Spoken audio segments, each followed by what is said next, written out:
Bismillahirrahmanirrahim. Alhamdulillahi rabbil alamin. Asyhadu an la ilaha illallah wahdahu la syarika lah wa asyhadu anna Muhammadan 'abduhu wa rasuluh. Allahumma shalli wa sallim wa barik ala Muhammad wa ala ali Muhammad kama shallaita wa sallamta wa barakta ala Ibrahim wa ala ali Ibrahim innaka Hamidum Majid. Amma ba'du. Ikhwafillah, Bapak Ibu rahimani wa rahimakumullah. Kita melanjutkan majelis ilmu yang sudah kita hentikan selama bulan Ramadan kemarin. Dan kita akan melanjutkan materi tentang asyratus sa'ah, tanda-tanda kiamat. Berdasarkan dari dalil-dalil hadis Nabi SAW. Demikian juga dari penjelasan para ulama-ulama kita rahimahumullahu ta'ala. Pada pertemuan yang lalu sudah kita bahas tentang dua masalah, yaitu tanda-tanda kecil yang berkaitan dengan kaum muslimin, itu yang pertama. Dan yang kedua adalah tanda-tanda kecil yang berkaitan dengan amalan-amalan yang jelek. Maka pada pagi hari ini kita akan membahas satu masalah lagi, yaitu tanda kiamat yang berkaitan dengan kejadian-kejadian alam, atau boleh kita beri judul sebagai ajaibul kaun, keajaiban-keajaiban di alam yang merupakan tanda-tanda kiamat. Ada 10 tanda yang akan kita bahas insyaallah ta'ala, dan tentu saja berdasarkan dari dalil hadis Nabi SAW. Maka yang saya jadikan sebagai kitab rujukan pada pagi hari ini adalah kitab Al-Jami'us Shaghir, kitab karya Al-Imam As-Suyuti rahimahullah, yang merupakan kitab dari kumpulan hadis-hadis Nabi SAW. Al-Jami'us Shaghir adalah kamus hadis Nabi SAW. Dan saya memang sangat menyarankan kepada bapak-bapak, ibu-ibu yang suka kepada hadis Nabi SAW untuk mempelajari kitab ini. Minimal 1 kali kita bisa menghatamkan dalam kehidupan kita, itu sudah bagus. Tapi kalau sudah kita bisa khatamkan berkali-kali, maka itu lebih baik lagi. Terutama bagi bapak-bapak atau ibu-ibu yang punya majelis ilmu yang mengajar, maka sangat bagus untuk membaca kitab ini. Baik, tanda yang pertama adalah sebagaimana sabda Nabi SAW, zaman menjadi dekat. Taqarubuz zaman. Apa maksudnya? Ya, kita lihat dulu hadisnya.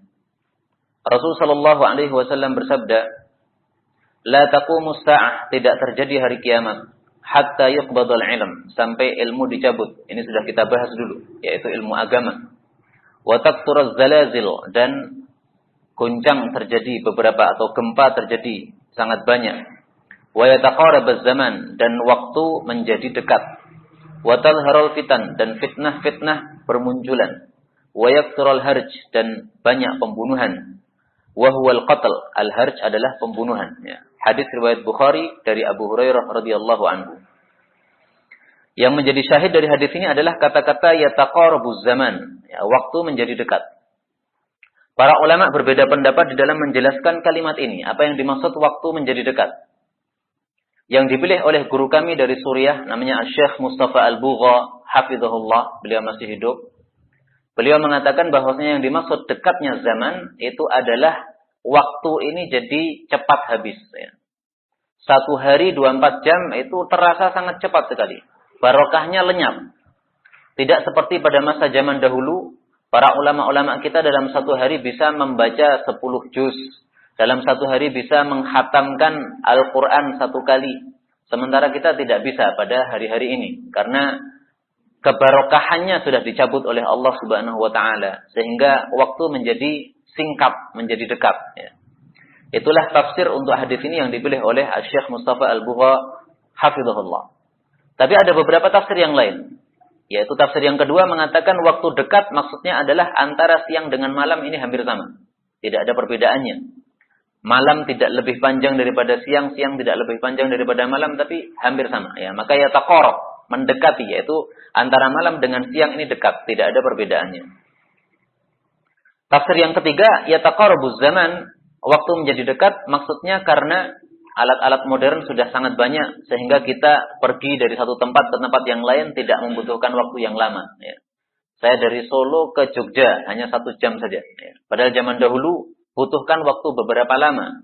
Nah inilah yang dimaksud yataqarabuz zaman, merupakan tanda dekatnya hari kiamat. Sekali lagi supaya tidak lupa, kaidah yang kemarin sudah saya sampaikan, bahwasanya tanda-tanda kiamat itu tidak selalu menunjukkan bahwasanya perkara itu jelek. Dekatnya masa, ini bukan berarti sesuatu yang jelek, oh berarti kita nggak boleh naik kereta karena dekat masanya, bukan berarti seperti itu. Ya. Ada yang jelek, ada yang tidak jelek, ada yang bahkan termasuk kebaikan juga, termasuk tanda-tanda kiamat, ada juga yang merupakan suatu kebaikan. Ya. Nggak ada masalah, yang penting tanda kiamat itu adalah sesuatu yang netral. Ya. Kemudian tanda yang kedua, pasar menjadi dekat. Ini sebagaimana diriwayatkan oleh Imam Ahmad bin Hanbal, hadisnya sahih. Tidak saya tampilkan hadisnya, karena hadisnya tidak ada di dalam kitab Al-Jami' As-Shaghir. Sementara yang saya tampilkan tadi hanya satu kitab, yaitu kitab Al-Jami' As-Shaghir. Ya. Dan maksudnya sama, ya, pasar menjadi dekat, artinya pasar sangat banyak. Sehingga dari satu pasar ke pasar yang lainnya, kita bisa menempuh dengan perjalanan yang sangat ringkas. Tanda yang ketiga adalah tanah Arab akan menjadi padang rumput. Tanah Arab yang sekarang banyak as-sahra, padang pasirnya, itu nanti akan menjadi padang rumput. Ya. Padang pasir akan menjadi padang rumput. Dalilnya bisa kita lihat dengan kata kunci murujan. Al-muruj itu artinya padang rumput. Rasul sallallahu alaihi wasallam bersabda, la taqumus sa'ah, tidak terjadi kiamat hatta yakthural mal, sampai harta menjadi berlimpah. Wa yafidha hatta yakhrujar rajulu bi zakati malih, sehingga seseorang keluar membawa harta zakatnya, zakat hartanya, fala yajidu ahadan yaqbaluha minhu, maka tidak ada yang mau menerima harta zakat itu, ya, karena semuanya sudah kaya. Wa hatta, dan sehingga ta'uda ardul arabi, tanah Arab itu kembali menjadi murujan, padang rumput, wa anhara, dan sungai-sungai, ya. Yang sekarang padang pasir, tidak ada airnya, itu nanti akan jadi padang rumput dan sungai-sungai. Ini hadis harus kita percaya, karena hadisnya sahih, diriwayatkan oleh Imam Muslim dari Abu Hurairah radhiyallahu ta'ala anhu. Hadis ini, kita bahas dua hal. Yang pertama, bahwasanya tanah Arab yang sekarang padang pasir, ternyata Nabi SAW katakan akan menjadi murujan, ya, padang rumput. Dan ini harus kita percaya sesuatu yang tidak mustahil bagi Allah Subhanahu wa Ta'ala. Sebagaimana Allah Subhanahu wa Ta'ala jadikan apinya Nabi Ibrahim yang seharusnya panas menjadi dingin. Ya. Kuni bardan wa salaman. Jadilah kamu wahai api menjadi dingin. Bukan mustahil bagi Allah Subhanahu wa Ta'ala. Maka demikian juga sebagaimana api Nabi Ibrahim tidak mustahil jadi dingin, maka tidak mustahil juga tanah Arab menjadi padang rumput. Pembahasan yang kedua, di sini ada kata-kata ta'uda, ada ya'udu, artinya kembali. Itu arti yang paling sering dipakai. Kata-kata kembali berarti dulunya tanah Arab itu pernah menjadi apa? Padang rumput. Tapi kemudian berjalannya masa, akhirnya dia jadi padang pasir.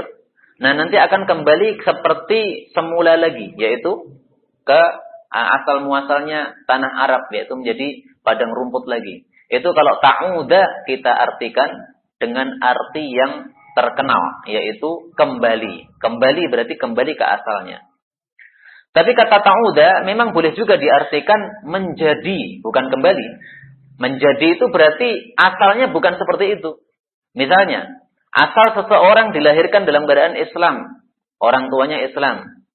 Kemudian setelah dewasa dia murtad, na'udzubillah. Itu boleh kita katakan ya'uda kafiron. Itu dia menjadi kafir, bukan kembali kafir, ya. Maka ya'udu boleh diartikan kembali, boleh juga diartikan menjadi sesuai dengan kondisinya.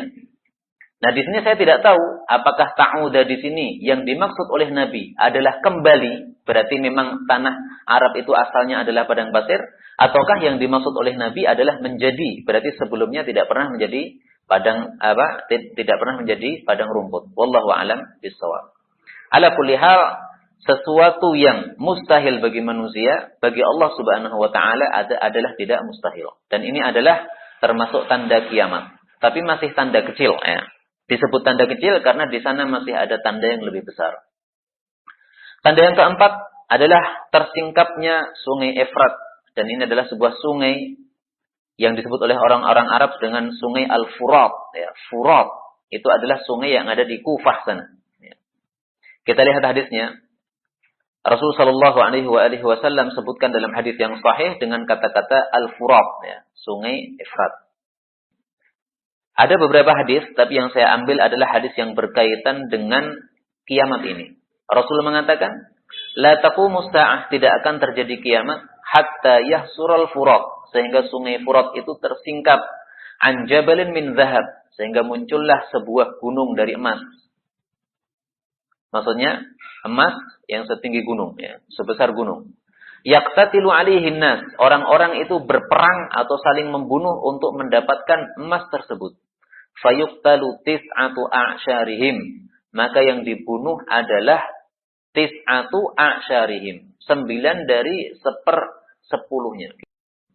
Jadi ada 10 bagian, nah itu yang tersisa hanya 1. Jadi berapa itu? 90%-nya maksudnya gitu yang terbunuh. Nah, maka kita lihat hadis lain saja yang lebih jelas.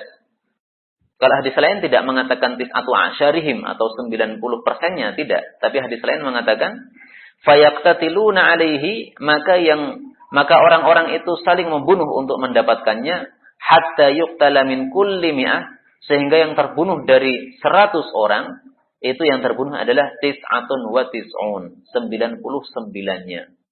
Kalau 99 kan bukan 90%, Pak. Kalau yang tadi tis'atu a'syarihim itu 90%-nya yang terbunuh. Tapi di sini bukan 90% yang terbunuh. 99 orang yang terbunuh dari 100. Jadi sisa 1 orang saja. Kenapa semuanya terbunuh? Karena masing-masing ingin menguasai harta kekayaan di dalam sungai Efrat tadi, yaitu sebuah gunung emas. Maka Rasulullah Shallallahu Alaihi Wasallam sampaikan hadis yang lain. Dalam hadis yang lain beliau mengatakan, wa yaqulu kullu rajulin minhum.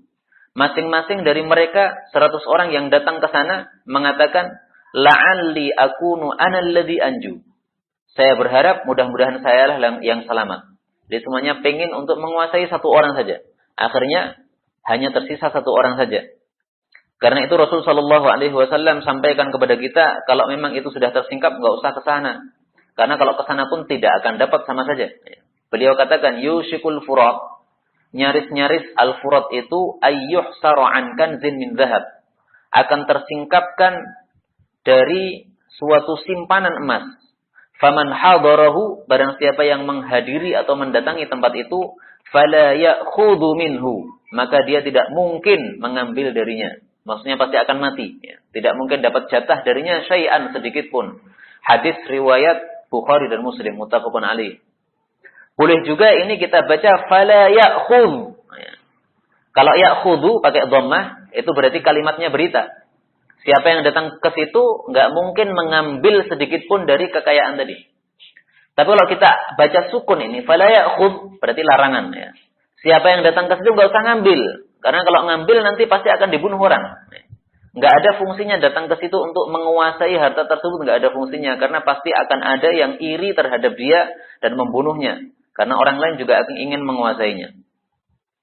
Nah, sebagai tambahan ilmu saja yang tidak berkaitan dengan tanda kiamat, bahwasanya ternyata sungai Furat ini termasuk sungai-sungai jannah, sebagaimana sabda Nabi SAW, beliau mengatakan, fujirat, telah dialirkan arba'atu anharin, 4 sungai minal jannah, dari jannah, yaitu dialirkan ke dunia. Pertama adalah Al-Furat yang ada di Kufah. Kemudian yang kedua An-Nil, di mana? Mesir ya. Kemudian 3 adalah sungai Sayhan, keempat adalah sungai Jayhan. Ini saya nggak tahu di mana sungai Sayhan dan Jayhan. Yang jelas di sana ada sungai Sayhun dan Jayhun, itu bukan ini ya. Ada Sayhan, ada Sayhun, ada Jayhan, ada Jayhun. Tapi yang paling terkenal memang 2 yang pertama ini ya, Al-Furat dan An-Nil. Nah, ini hadis ini muskil bagi para ulama. Apa yang dimaksud sungai ini dialirkan dari jannah? Apakah sungai dari jannah nyambung ke dunia? Kalau itu kan tidak masuk akal. Ya. Untuk akal kita nggak masuk akal. Maka para ulama menjelaskan yang dimaksud ini minal jannah, dari jannah, itu maksudnya banyaknya barokah. Sebagaimana barokah di dalam jannah sangat banyak, maka barokah di dalam sungai-sungai yang 4 ini juga sangat banyak. Kita mau cari emas, silahkan, ada di sungai Nil, ada. Ya. Cari ikan, di sungai Nil ada. Ya. Segala macam kekayaan di sungai Nil ada. Wallahu ta'ala alam bisawab. Jadi diserupakan dengan jannah, itu karena banyaknya barokah atau kebaikan-kebaikan yang kita dapatkan dari situ. Ya, kemudian yang kelima, membesarnya hilal. Hilal yaitu apa? Bulan sabit, tanda tanggal pertama dari bulan-bulan Hijriyah. Membesarnya hilal, maksudnya hilal itu muncul sudah gede, sudah tampak jelas. Kalau sekarang kita masih cari-cari, ya, kadang kelihatan, kadang enggak. Nah, nanti kalau sudah mendekati hari kiamat, hilal itu jadi gede. Sehingga orang-orang tidak berselisih lagi kapan hari rayanya, ya, karena semua bisa melihatnya. Kata kuncinya kalau kita lihat dalam hadis adalah intifakhul ahillah. Intifakh menjadi besar, al-ahillah, hilal-hilal. Rasul sallallahu alaihi wasallam bersabda, min termasuk iqtirabis sa'ah, dari dekatnya hari kiamat adalah intifakhul ahillah, menjadi besarnya hilal-hilal itu, ya. Di sini disebutkan al-ahillah, hilal-hilal. Jadi tidak hanya satu hilal saja, tapi hilal-hilal. Ini bisa diartikan maksudnya hilal-hilal itu adalah berarti di mana saja kelihatan besar. Di Indonesia hilal kelihatan besar. Di Arab Saudi hilal kelihatan besar. Ya. Maka disebut hilal-hilal. Meskipun hilal semestinya kan satu saja. Ya. Tapi karena berada di tempat-tempat yang banyak, maka disebut hilal-hilal.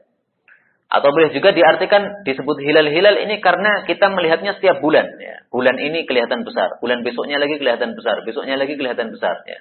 Disebut hilal-hilal karena tampaknya semacam seperti ada banyak hilal, yaitu masing-masing bulan ada hilalnya. Ya. Jadi dimanapun tempat hilal jadi besar, dan di bulan apapun hilal jadi besar. Maka digunakan kata-kata al-ahillah, jamak. Ya. Hilal-hilalnya tampak besar. Ini hadis riwayat Tabarani dari Ibnu Mas'ud radhiyallahu taala anhu. Tanda yang keenam masih berkaitan dengan alam kita. Ya. Sedikitnya tumbuhan, padahal banyaknya banyaknya turun hujan. Yang disebut oleh Nabi Shallallahu Alaihi Wasallam dalam hadis riwayat Imam Ahmad sebagai matarun am, ya. Hujan yang umum. Hujan yang umum maksudnya di mana-mana terjadi hujan, tapi tidak memunculkan tumbuhan. Itulah yang disebut sebagai tahun paceklik yang hakiki. Ya. Paceklik yang hakiki itu bukan tidak adanya tumbuhan, bukan tidak adanya hujan, ya. Tapi banyaknya hujan sementara tidak ada tumbuhan. Itu paceklik yang hakiki, sebagaimana sabda Nabi Shallallahu Alaihi Wasallam. Mari kita lihat hadisnya. Rasul sallallahu alaihi wasallam bersabda, "Laisas sanah, bukanlah paceklik yang hakiki itu. Laisatis sanah, bukanlah paceklik itu bi alla tumtaru, bahwasanya kalian tidak mendapatkan hujan. Walakinis sanatu atau walakinnas sanata, akan tetapi paceklik yang hakiki antum taru, bahwasanya kalian itu diberi hujan, wa tumtaru, dan kalian diberi hujan, maksudnya hujannya sangat banyak, ya. Wala tumbitul ardu syai'a, akan tapi bumi itu tidak menumbuhkan sesuatu apapun juga. Hadis diriwayatkan oleh Asy-Syafi'i dan Imam Ahmad dan Imam Muslim dari hadis Abu Hurairah radhiyallahu taala anhu. Itulah yang disebut oleh Nabi dengan al-matarul 'am, ya, hujan yang umum, hujan yang menyeluruh, hujan yang turun di mana-mana, akan tapi tidak ada fungsinya, tidak ada barokahnya dari Allah Subhanahu wa taala. Maka sedikitnya tumbuhan nanti, yaitu menunjukkan tanda dekatnya hari kiamat. Yang ketujuh adalah hewan buas bisa bicara. Hewan buas saja, ya, bukan hewan yang tidak buas. Hewan buas seperti misalnya singa, ya, dan sebagainya. Kalau kita cari dalilnya, kita ketik dengan kata kunci tukallimu as-siba'. As-siba' artinya hewan buas. Tukallim mengajak bicara. Rasul sallallahu alaihi wasallam bahkan bersumpah, "Wallazi nafsi biyadihi." Demi zat yang jiwaku ada di tangannya. Ini kata ulama adalah sumpah yang paling kuat yang diucapkan oleh Nabi sallallahu alaihi wasallam. Karena beliau itu bersumpah dengan berbagai macam kalimat. Ya. Tapi ini kalimat yang paling kuat untuk sumpah. La taqumus sa'ah, tidak terjadi hari kiamat hatta tukallimas siba', sehingga hewan-hewan buas itu mengajak bicara al-insa kepada manusia. Wa hatta, dan sehingga yukallimar rajula, berbicara kepada seseorang, azabatu sautihi, ujung dari cambuknya. Wa siraqu na'lihi, dan serampat dari sandalnya. Wa yukhbirahu, dan memberikan berita kepada dia, fakhiduhu, yaitu pahanya, bima yuhdithu ahluhu, dengan apa yang dilakukan oleh keluarganya, ba'dahu, setelah dia tinggalkan. Jadi seorang suami meninggalkan istrinya, kemudian istrinya berzina kepada orang lain, na'udzubillah. Nanti ketika suaminya pulang ke rumah, itu pahanya memberitahu, ya, tadi istrimu kayak begini. Itu dilakukan oleh paha nanti menjelang hari kiamat. Ini hadis diriwayatkan oleh Imam Turmudi dari Abu Sa'id Al-Khudri radhiyallahu anhu, dan hadisnya sahih. Nah, ini sekali lagi menunjukkan kepada kita bahwasanya perkara-perkara yang mustahil itu kalau Allah Subhanahu wa taala berkehendak maka tidak jadi mustahil. Yang pertama di sini tukallimas siba'ul insa. Hewan-hewan buas bisa bicara kepada manusia. Ini sekarang nggak bisa. Karena bahasa manusia dengan bahasa hewan itu tidak nyambung. Nyambungnya hanya untuk orang-orang khusus saja. Ya, Nabi Sulaiman, Nabi Daud, yang mereka paham terhadap bahasa binatang itu nyambung. Tapi kalau untuk kita tidak nyambung. Karena kita ngomong apa hewan tidak paham, hewan ngomong apa kita juga nggak paham. Tapi nanti hewan-hewan buas itu akan bisa bicara kepada manusia, kita paham ucapan mereka dan mereka juga paham ucapan kita. Dan seperti ini pernah disampaikan oleh Nabi Shallallahu Alaihi Wasallam. Dan beliau mengatakan bahwasanya perkara-perkara yang mustahil seperti ini Abu Bakar, Umar radhiyallahu anhu tidak akan mengingkarinya kalau itu yang menyampaikan adalah Nabi Shallallahu Alaihi Wasallam. Nabi menceritakan, bainama rajulun, ketika ada seorang laki-laki, raqibun ala baqarah, dia mengendarai seekor sapi. Iltafatat ilaih, tiba-tiba sapi itu menoleh kepada orang yang mengendarainya. Faqalat, maka sapi tadi mengatakan, inni lam ukhlaq li hada. Pakai bahasa manusia ini. Sesungguhnya saya sapi tidak diciptakan untuk ini, untuk kamu tunggangi, enggak. Innama khuliqtu lil harthi. Sesungguhnya saya itu diciptakan oleh Allah untuk membajak sawah saja. Jangan ditunggangi saya. Maka orang-orang mendengar cerita dari Nabi ini semuanya merasa heran. Maka beliau mengatakan, fa inni uminu bihadza ana wa Abu Bakrin wa Umar. Saya yakin terhadap cerita ini. Demikian juga Abu Bakar dan Umar juga yakin. Karena ini ceritanya datang dari wahyu dari Allah Subhanahu wa ta'ala. Kemudian beliau ceritakan lagi hewan yang kedua. Bainama rajulun fi ghanamihi.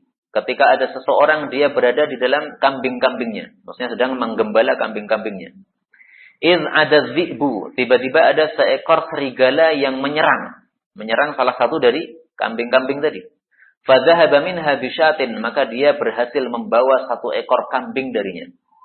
Fatalabahu, maka dikejar oleh laki-laki tadi. Hatta stanqadhaha minhu.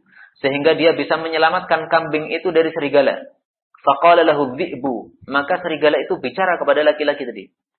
Huna istanqadhtaha minni.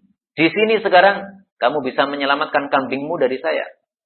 Faman laha yawmas sab' yawma la ra'iya laha ghairi. Yawmas sab' ini salah ya. Mestinya yawmas sab'. Faman laha yawmas sab'. Maka siapakah yang bisa menyelamatkan kambing pada hari-hari sabu'? Sabu' itu adalah hewan buas ya. Hari hewan buas, yaitu hari di mana hewan buas berkuasa. Yauma la ra'iya laha ghairi, yaitu yang tidak ada yang bisa mengembala kambing kecuali saya, yaitu hewan-hewan buas. Maka orang-orang pun heran lagi dengan berita ini.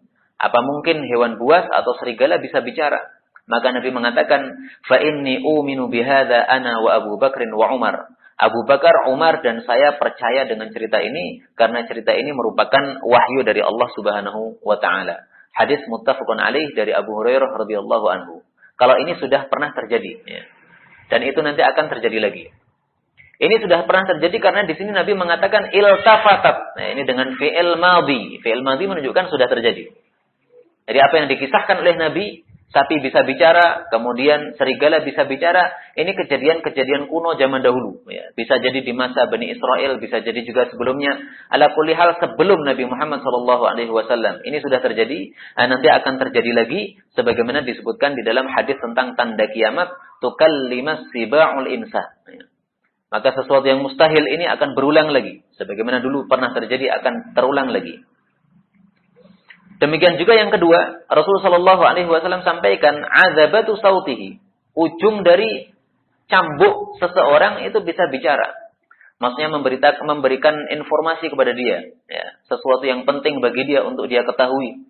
Tidak dijelaskan oleh Nabi, diajak bicara dengan masalah apa, tapi maksudnya adalah perkara-perkara yang penting sebagaimana dicontohkan pada kalimat setelahnya. Wa yukhbiru fakhiduhu bima yuhdithu ahluhu ba'dahu. Jadi dia meninggalkan istrinya melakukan suatu perbuatan keji yang besar. Nah, itu diberitahukan oleh pahanya si suami tadi. Jadi memberitahukan sesuatu yang penting untuk diketahui oleh suaminya. Dan di sini kita ambil pelajaran juga bahwasanya Rasul sallallahu alaihi wasallam sampaikan seseorang itu saut, punya cemeti, seseorang itu punya sandal. Sebagaimana kita punya sandal dan kita perlu kepada sandal itu, maka semestinya juga kita punya cemeti dan kita perlu kepada cemeti itu. Apa perlunya kita seorang muslim kepada cemeti? Padahal kita mungkin tidak punya gembalaan, tidak punya apa-apa. Rasulullah Shallallahu Alaihi Wasallam sampaikan bahwasanya cemeti itu kita perlukan untuk mendidik keluarga kita. Ya. Mari kita lihat hadis Nabi Shallallahu Alaihi Wasallam yang berkaitan dengan cemeti, yang tampaknya ini termasuk sunnah Nabi yang sudah mati. Perintah dari Nabi Shallallahu Alaihi Wasallam, "Alliqu", gantungkanlah as-sauta, cemeti atau cambuk, haitsu yarahu ahlul bait, di tempat yang dilihat oleh keluarga rumahmu. Hadis diriwayatkan oleh Abu Nuaim dari Ibnu Umar radhiyallahu anhuma. Hadis ini derajatnya sahih. Rasul Shallallahu Alaihi Wasallam mengatakan di sini, "Alliqu as-sauta", gantungkanlah cambuk. Nabi tidak mengatakan gantungkanlah cambuk wahai para penggembala. Tidak ada wahai para penggembala. Jadi hadis ini berlaku umum untuk kita semuanya, termasuk yang tidak punya gembalaan. Disuruh oleh Nabi SAW untuk gantungkan cambuk. Berarti kita harus punya cambuk ini, Pak. Untuk apa? Rasul mengatakan dalam hadis yang lain, fa innahu, karena sesungguhnya cambuk itu adabun lahum, adalah merupakan pendidikan untuk mereka, keluarga di rumahmu. Hadis riwayat Tabarani dari Ibnu Abbas, derajatnya hasan. Para ulama menjelaskan hadis ini, maksudnya adalah sahabat Nabi Shallallahu Alaihi Wasallam dihasung oleh beliau untuk punya cambuk, cambuknya digantung di rumah, yaitu untuk menakut-nakuti keluarga yang melanggar syariat Islam. Ya. Rasul kan mengatakan, anak itu diajari untuk sholat usia berapa? 7 tahun. Dipukul usia 10 tahun. Mukulnya pakai apa?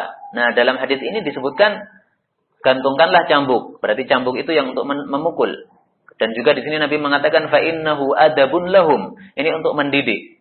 Ini termasuk sunnah Nabi yang sudah mati.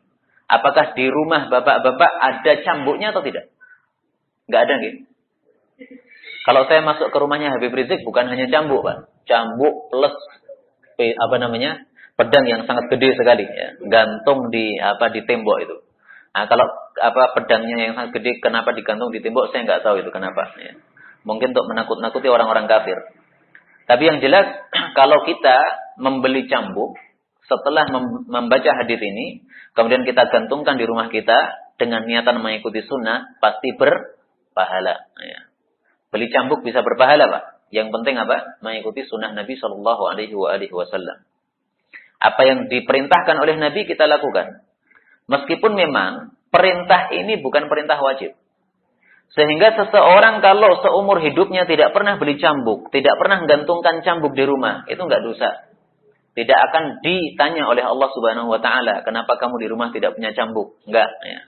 Ini perintahnya perintah yang sunnah saja, ya. Yang mengatakan sunnah bukan saya, ya, tapi para ulama yang mensyarah hadis ini, dan saya biasanya membaca kitab syarah itu di dalam kitab Faidul Qadir karya Al-Imam Al-Munawi rahimahullahu taala. Saya kembali ke masalah ini, yaitu tanda kecil kiamat adalah salah satunya hewan buas bisa bicara, ya, kemudian cambuk kita, bagian ujungnya bisa bicara, kemudian serandal kita, serampatnya bisa bicara. itu semuanya yang bikin bisa bicara adalah Allah Subhanahu wa taala. Allah mengatakan di dalam Al-Qur'an tentang masalah bicara dari makhluk-makhluk mati yang semestinya tidak bisa bicara. Ternyata mereka bisa bicara, itu ada dalilnya di dalam Al-Qur'an ayat 21 dari surat Fussilat. Wa qalu li juludihim lima syahidtum alaina. Tapi ini di akhirat ya. Manusia berkata kepada kulit-kulit mereka, kenapa kalian bisa berbicara, bersaksi, menjadi saksi atas kami? Qalu antaqanallahu alladzi antaqa kulla syai'.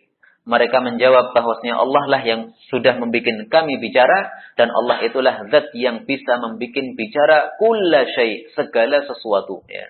Di sini kita ambil kalimat kulla syai', segala sesuatu. Orang Arab mengatakan asy-syai'u, kata-kata syai' itu adalah a'ammul 'am.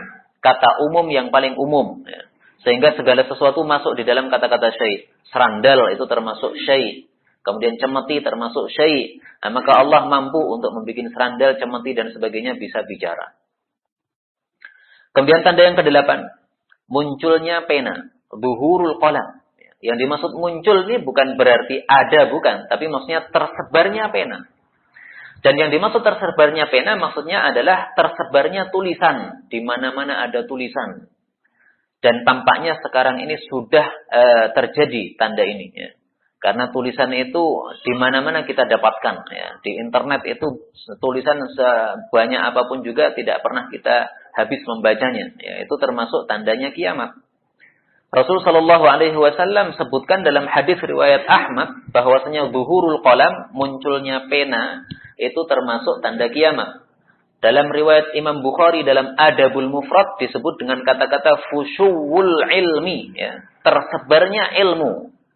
Kemudian Imam Ibnul Bar menjelaskan yaitu fusyuwul kitabah, tersebarnya tulisan. Ya. Jadi munculnya pena alias tersebarnya ilmu alias tersebarnya tulisan itu adalah tanda kiamat. Maka tanda yang ke-8 ini bukan tanda yang jelek. Ya. Bisa jelek, bisa baik. Kalau yang dimaksud tulisan itu adalah tulisan-tulisan yang meridhakan Allah Subhanahu wa taala, ya berarti ini tanda yang baik ini. Ini adalah termasuk perkara yang baik ini. Tapi kalau yang dimaksud adalah tersebarnya tulisan-tulisan yang jelek, berarti itu termasuk perkara yang buruk. Maka tanda-tanda kiamat itu netral, ya, bisa baik, bisa buruk. Kemudian nomor 9 adalah tersisanya wanita. Saya tulis tersisanya wanita karena memang kalimatnya seperti itu. Ya. Baqa'un nisa, tersisanya wanita. Tersisa berarti kalau bahasa Jawanya adalah turah gitu. Laki-lakinya lebih banyak daripada perempuannya. Perempuannya jadi tersisa. Alias sedikitnya laki-laki dan banyaknya para wanita. Kita lihat sabda Nabi sallallahu alaihi wasallam. Baqa'un nisa. Ya. Baqa' itu artinya tersisa. Baqiya yabqa. Baik. Atau kita lihat dengan hadis yang lain. Rasul sallallahu alaihi wasallam bersabda, "Inna min asyratis sa'ah", termasuk dari tanda-tanda kiamat, ayyurfa'al ilm, dan seterusnya. Ini sudah kita bahas kemarin. Nah, kita ambil yang berkaitan wa yadhhabar rijal, dan laki-laki itu lenyap. Lenyap maksudnya habis atau menjadi sedikit. Wa tabqan nisa, dan tersisa atau menjadi banyak kaum wanita itu. Hatta yakuna li khamsin, sehingga 50 wanita itu hanya mempunyai qayyimun wahid, satu pengurus saja. Ya. Jadi satu keluarga atau satu kepala keluarga, di situ ada 50 perempuan yang dia urusi. Ya. Bukan berarti ini 50 istri, bukan. Tapi satu keluarga kemudian bertanggung jawab terhadap 50 wanita. Ya. 50 wanita ini bisa istrinya, bisa anaknya, bisa menantunya, ya, dan sebagainya. Pokoknya dia mengurusi 50 wanita. Jadi perbandingannya adalah 1:50. Itu nanti. Ini hadis muttafaqun alaih dari Anas bin Malik radhiyallahu anhu. Kalau sekarang perbandingan laki-laki dengan perempuan seluruh dunia itu sekitar berapa, Pak? 1 banding berapa? Pinten? 8 gitu. Nah, ini berarti untuk 1:50 masih perlu beberapa tahun yang lama lagi nih. Karena Nabi sampaikan di sini 1:50. Nah, sekarang masih 1:8. Tapi berarti sudah mendekati tanda-tanda itu ya. Semakin lama akan semakin menjadi banyak para perempuan itu.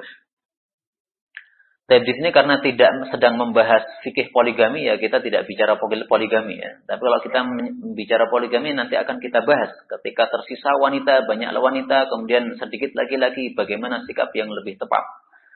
Dan kemudian nomor 10 adalah banyaknya mati mendadak, mautul faj'ah. Al-faj'ah artinya mendadak, ya. Tiba-tiba mati. Tidak ada tanda-tanda sebelumnya, misalnya sakit dan sebagainya. Beliau mengatakan miniqtirabis sa'ah, termasuk dari dekatnya kiamat.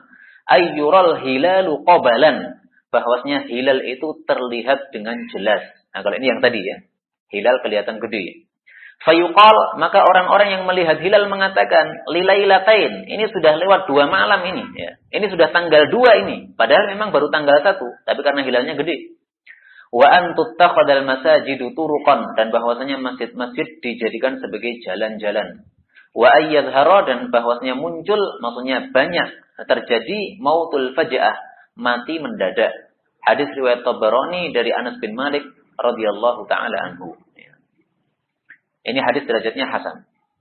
Nah, saya jadi teringat ada 2 ulama yang diberitakan wafat, ya, ulama besar. Yang pertama adalah Asy-Syaikh Zuhaili, seorang ulama penulis kitab yang sangat banyak ya. Dia nulis fikih, nulis usul fikih, nulis tafsir, sangat banyak sekali. Beliau sudah wafat rahimahullahu taala. Nah, ulama asalnya Suriah. Kemudian yang kedua, ulama dari Suriah juga tapi tinggalnya di Haramain, ya, di Mekah. Beliau namanya Syekh Ali As-Sabuni, ya, penulis kitab Safwah Tafasir. Tapi berita bahwasanya beliau sudah mati itu ternyata dibantah oleh anaknya sendiri. Ya. Anaknya mengatakan, siapa yang ingin mengetahui berita tentang bapak saya, maka silahkan mengikuti status saya di dalam Facebook saya. Ya. Adapun yang lain-lainnya, isu-isu itu nggak usah diikuti. Ya. Karena yang lebih tahu terhadap bapaknya ya pastilah anaknya. Ya. Baik. Banyaknya mati mendadak adalah termasuk tanda kiamat.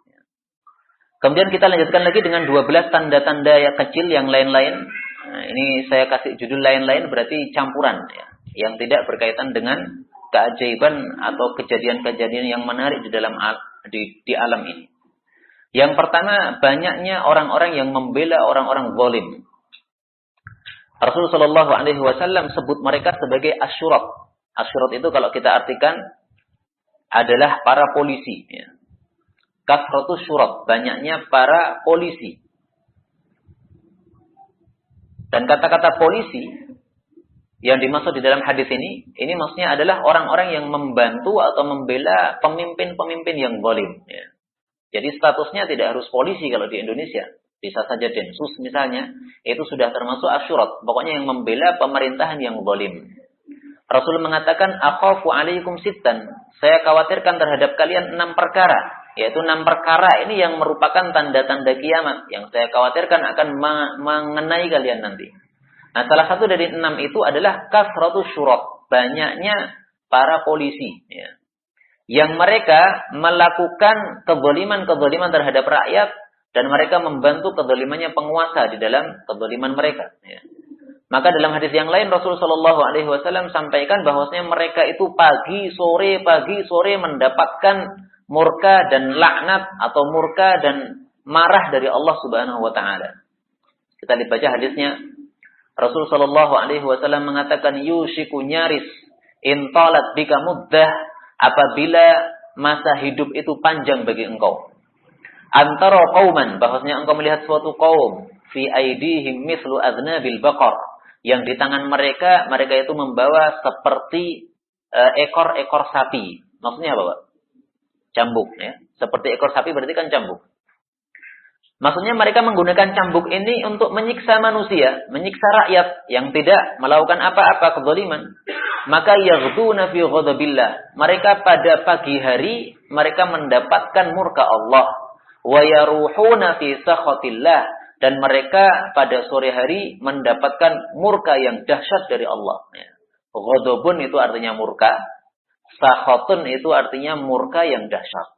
Sama-sama murka, tapi sakhatun ini lebih ngeri daripada ghadab. Nah, para ulama menjelaskan, mereka mendapatkan murka dari Allah, ini karena mereka menyiksa manusia, padahal mereka tidak berhak untuk disiksa. Maka Rasulullah Shallallahu Alaihi Wasallam sampaikan bahwasanya sayakunu fi akhir zaman, itu akan terjadi di akhir zaman. Syurtatun, yaitu para polisi. Itu kalau diartikan dengan artian yang terkenal ya. Syurtah artinya polisi ya. Syurti seorang polisi ya. Syurtah para polisi. Tapi maksudnya adalah tadi ya, penolongnya atau pembantunya para penguasa. Yaghduna fi ghadabillah wa yaruhuna fi sakhatillah. Sama dengan tadi ya. Hadis riwayat Tabarani dari Abu Umamah derajatnya sahih. Saya meyakini wallahu a'lam bishawab, Densus itu termasuk dari ini ya. Sehingga kalau ketemu Densus bacakan hadis ini. Pak, Anda termasuk hadis ini ya. Syurtah yaghduna fi ghadabillah wa yaruhuna fi sakhatillah. Densus yang cerdas mungkin akan mengatakan, tidak mungkin saya termasuk hadis ini. Karena dalam hadis ini Nabi mengatakan apa? Fi aidihim mislu aznabil baqar. Tangan mereka itu membawa cemeti. Kita enggak bawa cemeti, kita bawa bedil ya. Maka kita jawab, itu cemeti itu kan alat untuk menyiksa zaman dulu ya, tapi cemeti itu tidak harus cemeti ya. Jadi sebagaimana Rasul sallallahu alaihi wasallam menyuruh kita untuk belajar untuk memanah ya, memanah itu tidak harus memanah. Meskipun memanah itu juga termasuk sesuatu yang diperintahkan oleh Nabi ya. Tapi memanah itu kata ulama fi kulli zamanin bihasabihi. Memanah itu setiap masa itu disesuaikan dengan masanya. Kalau misalnya musuhnya membawa tembak, membawa bedil, apakah kita akan melawan dengan panah? Ya, nggak akan bisa mengalahkan mereka. Ya, bedil dibalas dengan bedil juga. Ya, nembak dibalas dengan nembak juga. Demikian juga di sini kata-kata aznabil baqar ini tidak harus dipahami secara zahir kalimatnya. Sehingga kalau tidak bawa cemeti berarti bukan dimaksudkan dalam hadis ini enggak. Yang penting adalah alat untuk menyiksa manusia. Ya, zaman dulu cemeti, kemudian berkembang menjadi tembak dan sebagainya. Ya. Itu semuanya sudah masuk. Tanda yang kedua adalah berlomba-lomba di dalam membangun, membikin bangunan. Ini hadisnya sudah sering kita baca di dalam kitab Al-Arba'in An-Nawawiyah, hadis nomor 2 yang sangat panjang ya. Yatatawaluna fil bunyan. Nah, guru kami dari Saudi namanya adalah Asy-Syaikh Walid Saifun Nasr hafizahullah. Beliau mengatakan bahwasanya membangun bangunan yang tinggi-tinggi yang merupakan tanda kiamat, ini bukan termasuk perkara yang jelek, bukan. Tapi hanya termasuk perkara yang biasa saja. Jadi perkara itu kan bisa baik, bisa jelek, bisa biasa. Membangun bangunan tinggi, ini bukan perkara yang jelek, bukan. Bukan perkara yang tercela, bukan. Tapi perkara yang biasa. Atau istilahnya para ulama lebih tepatnya adalah khilaful aula. Menyelisih yang lebih utama. Yang lebih utama, kalau seseorang membangun itu yang sedang-sedang sajalah. Sebagaimana Nabi Shallallahu Alaihi Wasallam rumahnya disebutkan dalam riwayat di dalam kitab Marasil, bahwasanya kalau seseorang berdiri di dalam rumah Nabi Shallallahu Alaihi Wasallam, kemudian angkat tangannya, maka tangannya ini sudah bisa memegang atapnya, yaitu rumah Rasul Shallallahu Alaihi Wasallam.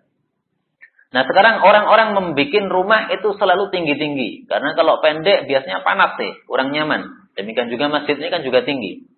Demikian juga rumah-rumah kita, di rumah-rumah kita semuanya, hampir semuanya ya tinggi. Apakah itu termasuk sesuatu yang jelek? Tidak, itu sesuatu yang biasa saja. Ya.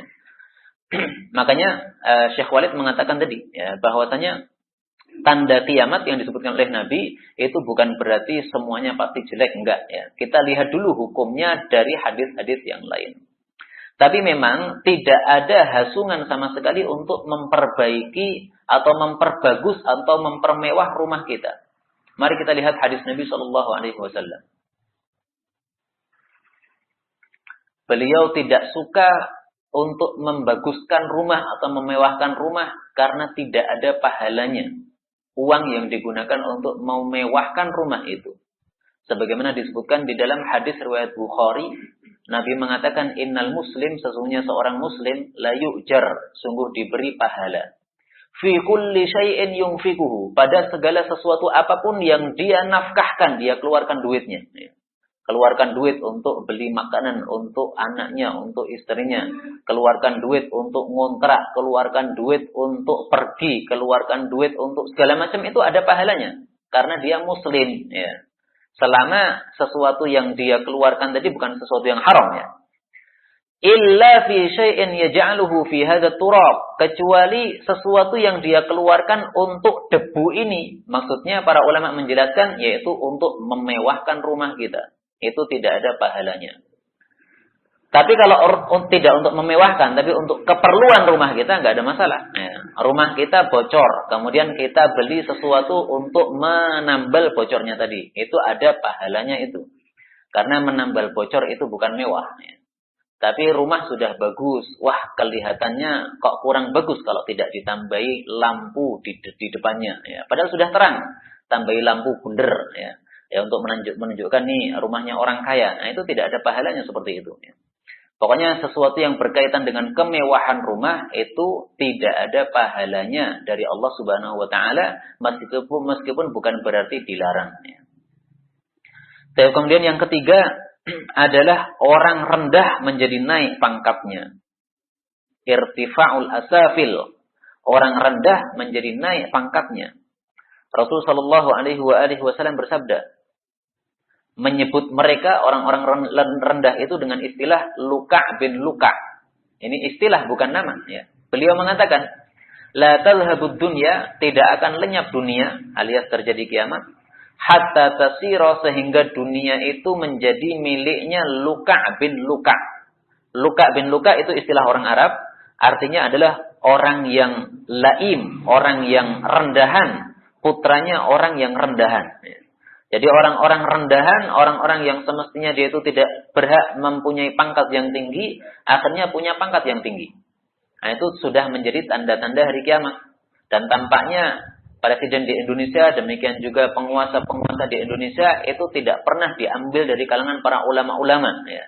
Tapi orang-orang yang di dalam agama adalah orang-orang yang rendahan. Di dalam masalah agama adalah orang-orang yang rendahan. Ya. Bukan manusia-manusia yang terpilih oleh Allah Subhanahu wa taala.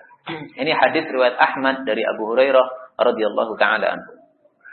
Tanda yang keempat, orang-orang tua memudahkan dirinya sendiri.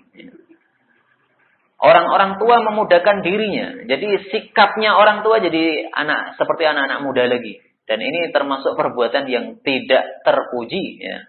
Karena orang tua itu mestinya perbuatannya bisa sesuai dengan usianya. Ada sebuah hadis tapi dhaif. Ya. Akan tapi bagus untuk kita ambil pelajaran dari sana. Di mana disebutkan dalam hadis tadi, khairu syababikum, pemuda yang paling baik di antara kalian adalah man tashabbaha bikuhulikum.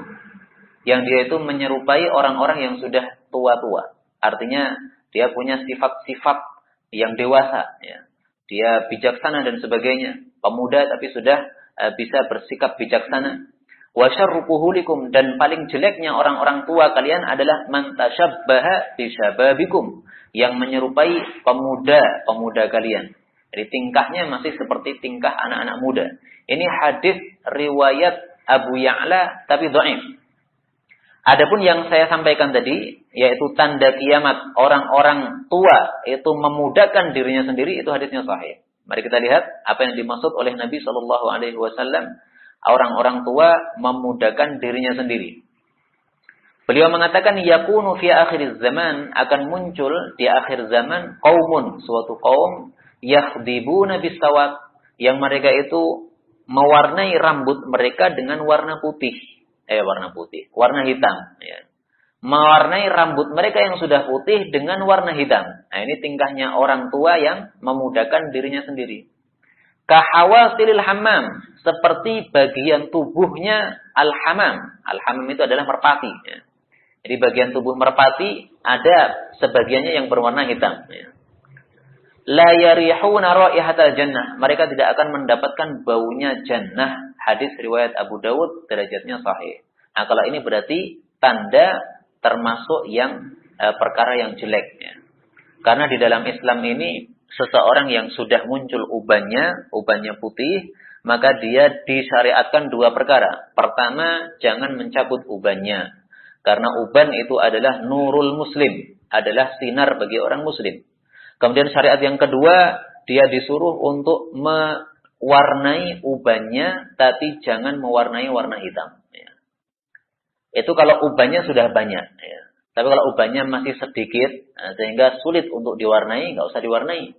Karena nanti yang terwarnai malah rambut kita yang masih hitam. Ya. Tapi kalau ubannya udah banyak, ya, nah itu sehingga perlu diubah. Nah, itu kasih warna merah, kasih warna kuning, terserah monggo. Warna hijau juga boleh, ya monggo terserah. Yang penting jangan warna hitam. Kenapa tidak boleh warna hitam, Pak? Pertanyaannya. Kenapa nggak boleh warna hitam? Karena kalau orang tua yang semestinya ubannya sudah putih, ya rambutnya udah berubah, dikasih warna hitam, ini menipu orang. Sehingga dia melamar seorang perempuan, perempuan menerima. Wah, ini masih muda, saya terima. Ternyata setelah beberapa lama rambutnya berubah jadi putih, dia menyesal. Ya, maka tidak diperbolehkan seperti itu. Jadi tidak bolehnya mengubah uban menjadi hitam, itu karena dikhawatirkan akan terjadi tadlis. Ya, tadlis itu menipu orang. Ya. Dia menampakkan diri seolah-olah masih muda padahal sudah tua. Bagaimana kalau niatnya tidak tadlis? Para ulama mengatakan kalau niatnya tidak tadlis tetap tidak boleh karena Rasulullah SAW sudah mengatakan jannibuhus sawab. Hindarkanlah warna hitam dari uban kalian. Nabi tidak mengatakan hindarkanlah warna hitam dari uban apabila untuk tadlis, tidak mengatakan begitu. Jadi sifatnya umum ya. Mau niatnya tadlis atau tidak tadlis, mau niatnya nipu orang atau tidak, pokoknya tidak boleh uban itu diubah dengan warna hitam. Para ulama mengkecualikan satu perkara saja. Boleh seseorang itu pakai warna hitam dalam satu kondisi, yaitu kondisi perang.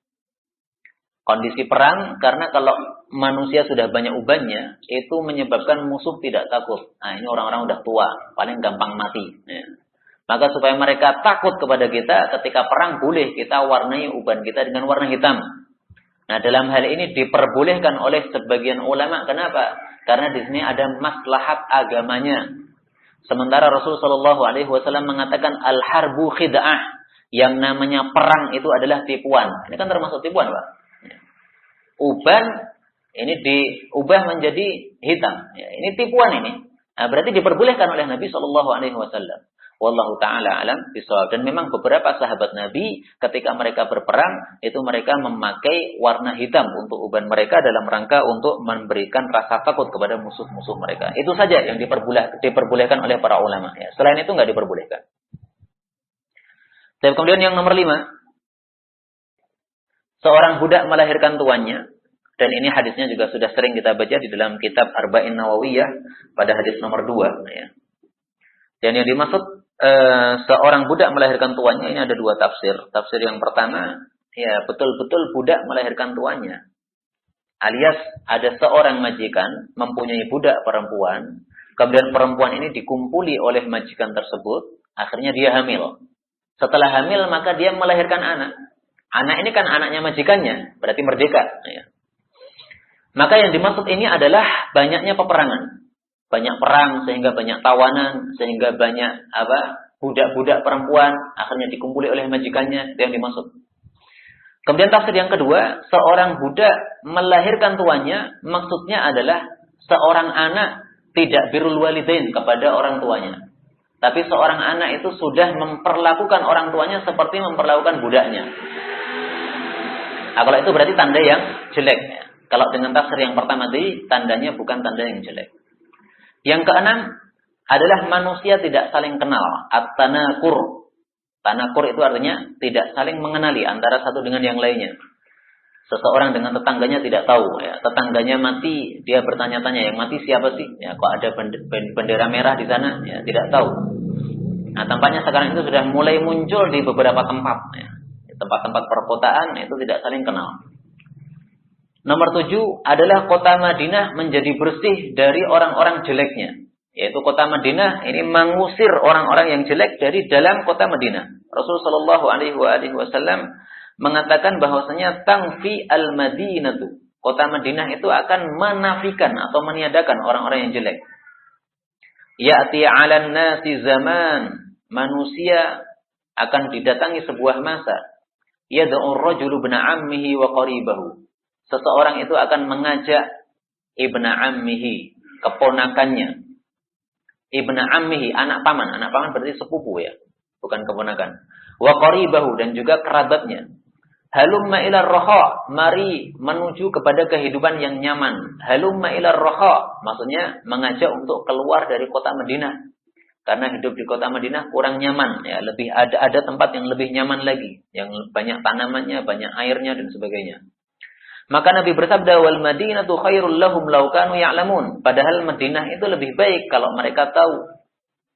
Kemudian Rasul bersabda, walladzi nafsi biyadihi, demi zat yang jiwaku di tangannya, la yakhruju minhum ahadun raghbatan anha, tidaklah seseorang keluar dari Madinah karena benci kepada Madinah, illa akhlafallahu fiha man huwa khairun minhu, kecuali pasti akan diberi ganti oleh Allah orang-orang yang lebih baik untuk tinggal di kota Madinah.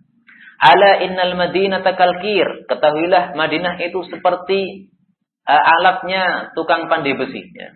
Ubupannya tukang pandai besi. Yang yukhrijul khabas, yang dia itu akan mengeluarkan atau menyingkirkan yang bagian tayang-tayang dari besi tadi, ya.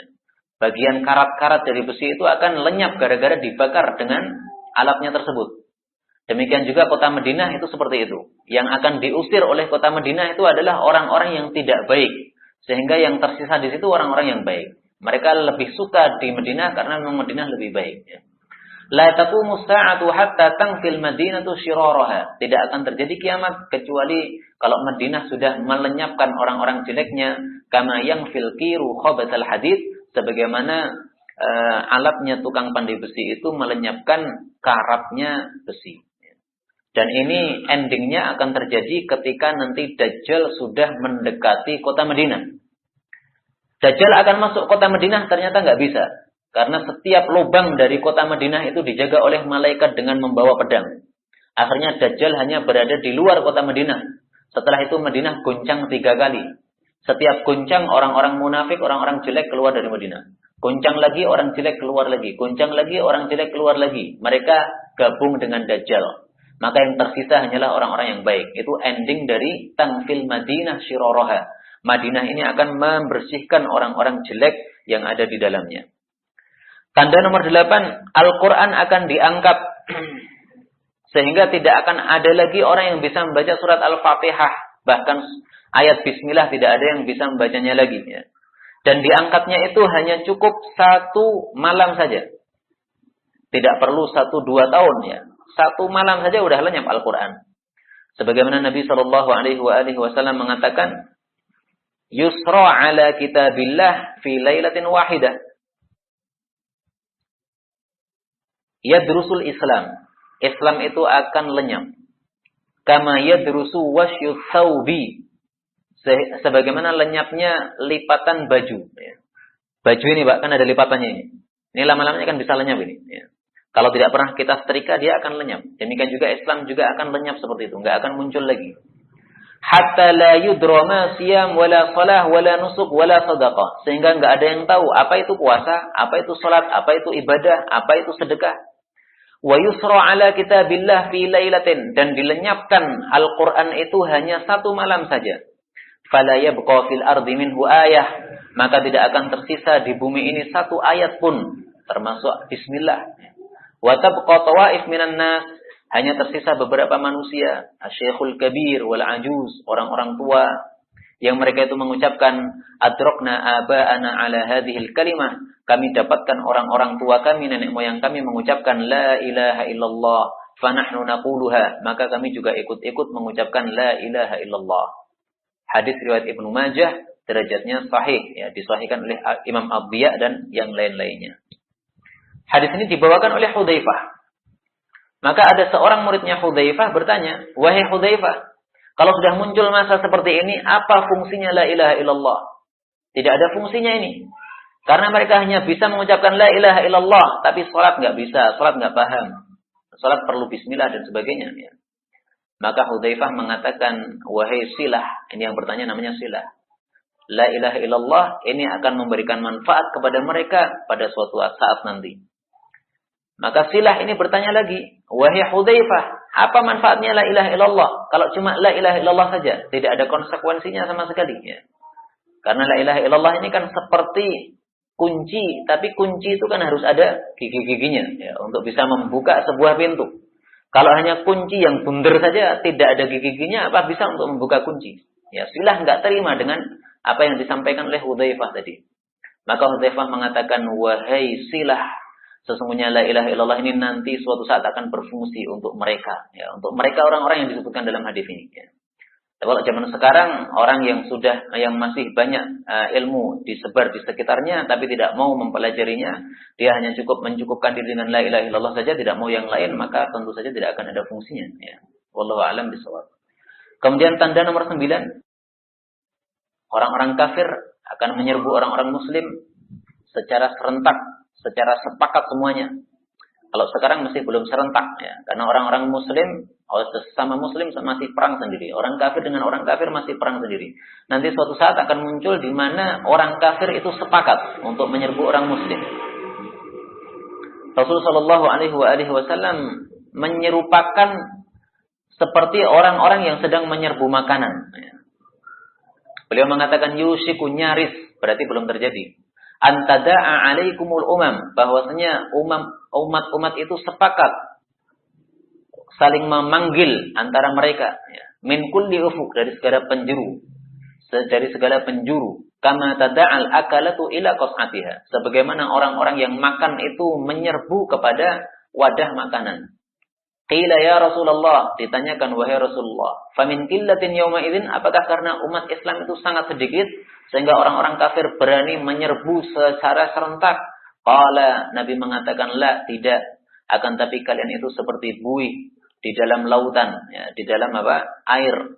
Yuj'alul wahnu fi qulubikum, rasa takut itu diletakkan di dalam hati-hati kalian. Wa yunza'ur ru'bu min qulubi aduwikum, sementara rasa takut itu dicabut dari hati musuh kalian. Jadi rasa takut diletakkan di dalam hati kalian dan rasa takut dicabut dari musuh kalian.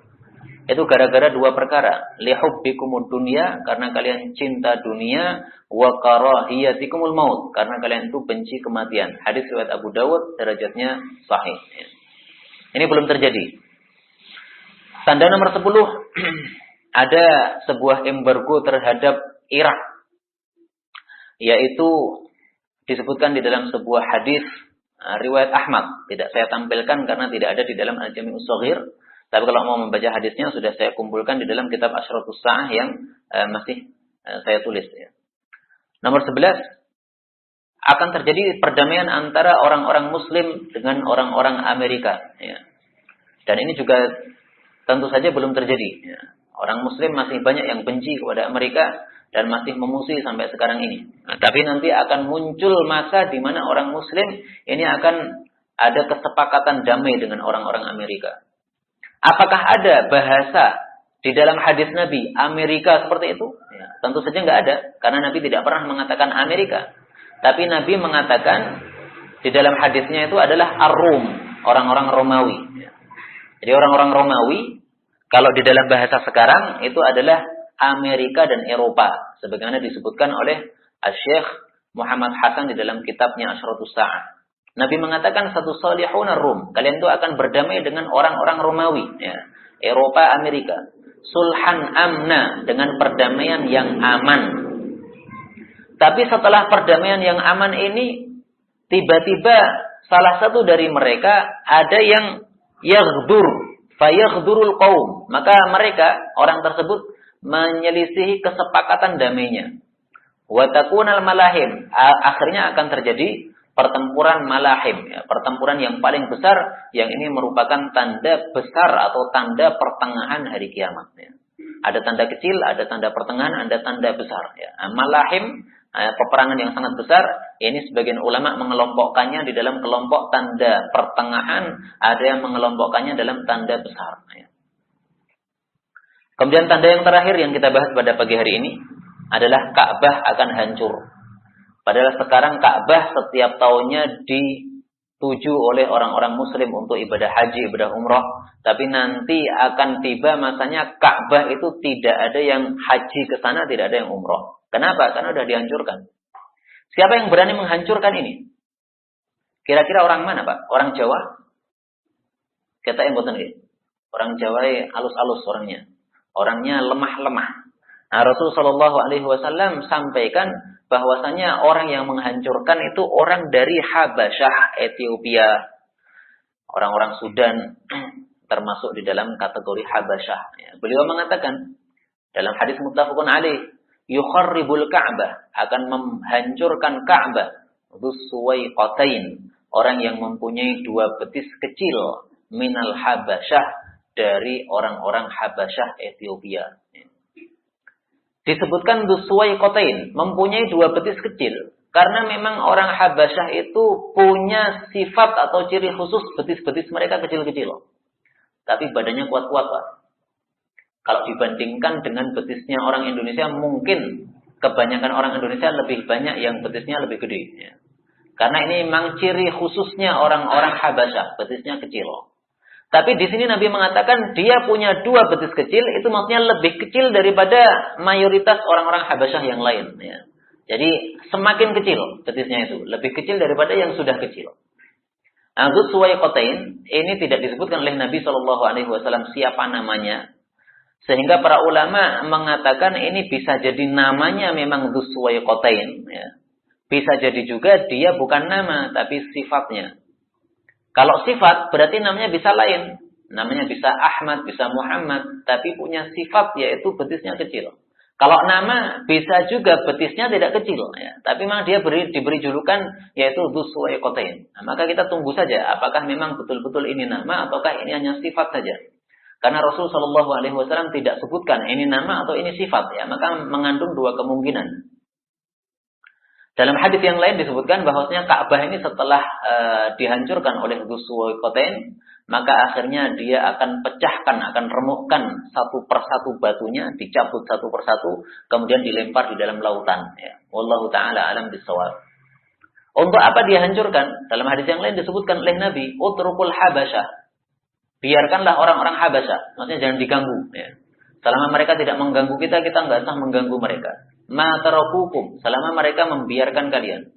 Fa innahu, karena sesungguhnya la yastakhrijukan zal Ka'bah, tidak akan mengeluarkan simpanan di dalam Ka'bah illa dzussuwaiqataini, kecuali dzussuwaiqatain minal Habasyah, dari Habasyah. Jadi tampaknya salah satu tujuan dzussuwaiqatain untuk menghancurkan Ka'bah, ini tujuannya salah satunya untuk mengambil simpanan yang ada di dalam Ka'bah. Selain juga karena dia tidak suka kepada Ka'bah, ini miliknya orang Islam, ya, maka dihancurkan. Demikian juga untuk mengambil kekayaan yang ada di dalam Ka'bah. Karena orang-orang sejak zaman jahiliyah dulu, mereka selalu memberikan harta-harta mereka yang mewah-mewah di dalam Ka'bah. Ya. Hadiah untuk Ka'bah, dilemparkan di dalam Ka'bah, dilemparkan di dalam Ka'bah. Sampai akhirnya Umar bin Khattab ketika menjabat sebagai khalifah, Umar itu berpendapat supaya harta-harta ini dibagikan saja untuk kaum muslimin. Daripada harta-harta ini mubazir di dalam Ka'bah. Ya. Maka oleh salah satu temannya dikatakan, salah satu sahabat dikatakan, kamu tidak akan melakukan itu. Maka Umar bertanya, kenapa kamu pastikan saya tidak akan melakukan? Maka sahabat tadi mengatakan, karena dua orang sahabatmu tidak pernah melakukan itu, yaitu Rasul Shallallahu Alaihi Wasallam dan Abu Bakar radhiyallahu anhu selama menjadi khalifah tidak pernah melakukan itu. Dibiarkan orang-orang yang melemparkan harta ke dalam Ka'bah itu dibiarkan saja oleh Nabi dan juga oleh Abu Bakar As-Siddiq radhiyallahu anhu. Maka Umar pun akhirnya mengatakan, huma al-mar'ani yuqtada bihima. Ya, memang dua orang itu, Nabi dan Abu Bakar, adalah dua manusia yang semestinya diikuti. Maka akhirnya sampai Umar wafat pun juga harta itu tidak diambil, ya, dibiarkan saja. Maka dalam Ka'bah itu banyak simpanan harta-harta. Nah, untuk masa sekarang ditaruh di mana? Wallahu a'lam bishawab. Apakah dipendam? Apakah di situ ada kotak khusus? Ya, karena kita tidak pernah diperbolehkan masuk ke dalam Ka'bah. Tapi ala kulli hal, kanzul Ka'bah itu ada karena Nabi mengatakan di sini la yastakhrijukan kanzal Ka'bah. Tidak akan bisa mengeluarkan simpanan Ka'bah itu kecuali nanti di akhir zaman yang mengeluarkan adalah dzussuwaiqatain, ya. Wallahu taala alam bisawab. Saya sudah bicara sekitar 1 jam atau lebih, ya, maka kita cukupkan sampai di sini. Adapun apabila ada pertanyaan-pertanyaan berkaitan dengan masalah ini atau masalah yang lain, dipersilahkan. Saya mulai dulu aja, Ustaz. Karena tadi sebelum kajian ada yang bertanya, sekaligus jawabannya ini supaya bisa diketahui oleh semuanya. Pertanyaannya adalah, dulu saya sampaikan disunnahkan sholat sebelum asar 4 rakaat, dan 4 rakaat itu 2 rakaat, kemudian tahiyat awal, kemudian 2 rakaat lagi tahiyat akhir. Ya. Dalilnya bisa dilihat di dalam kitab Sunan Turmudi, kalau di hadapan kita ini pada hadis nomor 429. Dari hadis Ali bin Abi Thalib radhiyallahu anhu, dia mengatakan, "Kana Nabi sallallahu alaihi wasallam adalah beliau yusalli qabla al-asri 4 raka'atin." Biasanya salat sebelum asar 4 rakaat. Yafsilu, beliau memisah bainahunna, di antara 4 rakaat itu bitaslim, dengan ucapan salam. Nah, ucapan salam ini disebutkan di dalam kitab syarahnya, yaitu kitab Tuhfatul Ahwazi, bukan salam kanan kiri, bukan, tapi adalah ucapan salam dalam tasyahud awal. Ya. Salamnya kepada siapa? Alal malaikatil muqarrabin, kepada para malaikat, wa man tabi'ahum minal muslimin, demikian juga kepada kaum muslimin dan kaum mukminin. Karena di dalam tahiyat kita mengucapkan assalamu alaina wa ala ibadillahi sholihin. Ya. Hamba-hamba Allah yang saleh itu sudah termasuk di dalamnya para malaikat muqarrabin dan juga kaum muslimin dan kaum mukminin. Karena itulah yang dimaksud salam dalam hadis ini adalah salam, yaitu di dalam tasyahud awal. Ya. Tapi hadis ini bukan berarti keharusan kalau orang sholat 4 rakaat sebelum asar itu harus langsung 4 rakaat, bukan. Ya. 2 rakaat salam boleh, 2 rakaat salam lagi juga boleh.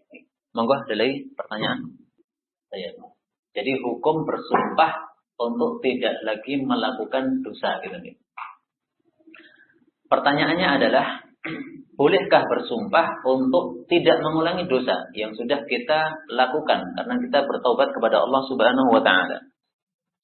Jawabannya adalah bahwasanya sumpah itu para ulama mengatakan diperbolehkan untuk mengucapkan sumpah meskipun tidak diminta untuk bersumpah apabila yang kita akan sampaikan itu adalah perkara yang penting. Nah, sekarang ini termasuk perkara penting atau enggak? Termasuk perkara penting insya Allah. Maka insya Allah tidak ada masalah. Tapi kalau kita sudah bersumpah, maka jangan bersengaja untuk apa? Melanggarnya. Karena seseorang ketika sudah bersumpah, kemudian melanggar, dia harus membayar apa? Kafarahnya. Ya.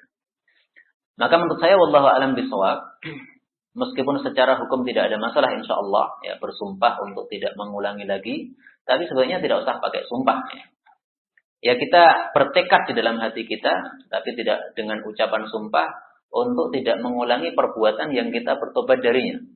Karena yang diajarkan oleh Nabi Shallallahu Alaihi Wasallam, ternyata dalam hadis tentang taubat itu tidak ada kata-kata disuruh untuk bersumpah. Rasul mengatakan, "Ma min 'abdin yudhnibu dzanban." Tidak ada seseorang yang melakukan sebuah dosa. Fayatawadda, lalu dia berwudu. Ini yang pertama. Fayuhsinu tuhur, wudunya diperbagus. Tsumma yaqum, kemudian dia berdiri. Ini yang kedua. Fayusalli rak'atain, lalu salat 2 rakaat. Ini yang ketiga. Tsumma yastaghfirullah, kemudian dia istighfar kepada Allah. Ini yang keempat. Bidzalika dzanbi, gara-gara dosa itu. Illa ghafarallahu lahu, kecuali pasti diampuni oleh Allah. Hadis riwayat Imam 4, derajatnya sahih. Maka yang diajarkan oleh Nabi, seseorang ketika bertaubat dari sebuah dosa bukan bersumpah untuk tidak mengulanginya, ya. Tapi yang diajarkan adalah mengambil air wudu, kemudian berdiri, salat 2 rakaat, istighfar. Yang diajarkan oleh Nabi ini tentu saja lebih baik daripada apa yang tidak diajarkan oleh Nabi Shallallahu Alaihi Wasallam. Karena itu kita ambil saja yang ada hadisnya dari Rasul Shallallahu Alaihi Wasallam. Ada lagi? Ya, benar Pak, bahwasanya apa yang antum sebutkan itu termasuk tanda besar. Karena definisi dari tanda besar kiamat itu adalah ketika muncul satu, maka yang lainnya akan muncul secara bertubi-tubi tanpa waktu yang lama. Antara munculnya Dajjal, kemudian terbitnya matahari dari arah barat, itu nggak menunggu lama. Ya. Tapi kalau yang tanda-tanda kecil ini bisa antara satu tanda dengan tanda berikutnya, mesti bertahun-tahun lamanya, begitu. Nabi mengisyaratkan atau mengibaratkan dalam hadis yang sahih, tanda-tanda besar kiamat itu seperti manikan yang ada dalam sebuah kalung. Kalung kan bunder ya, ada manikan di dalamnya. Itu kalau kalungnya kita potong, maka manikannya akan terlepas langsung bertubi-tubi ya. Satu lepas, lainnya pasti lepas. Demikian juga seperti itu, tanda kiamat satu udah lepas, maka nanti yang lainnya pasti akan muncul tanda-tanda berikutnya tanpa menunggu waktu yang lama. Itulah yang disebut sebagai tanda-tanda besar. Wallahu a'lam bishawab. Kalau fosil itu berarti bukan kalam itu, Pak. Itu takwil saja itu ya. Nah, kalau takwil seperti itu kita perlu kepada ulama yang menjelaskannya. Artinya kalau tidak ada penjelasan dari para ulama, maka kita tidak berani untuk menafsirkannya seperti itu. Karena itu jauh alias takwil. Ya disebut kalam ya kalam ucapan itu ya. Sebagaimana zahir.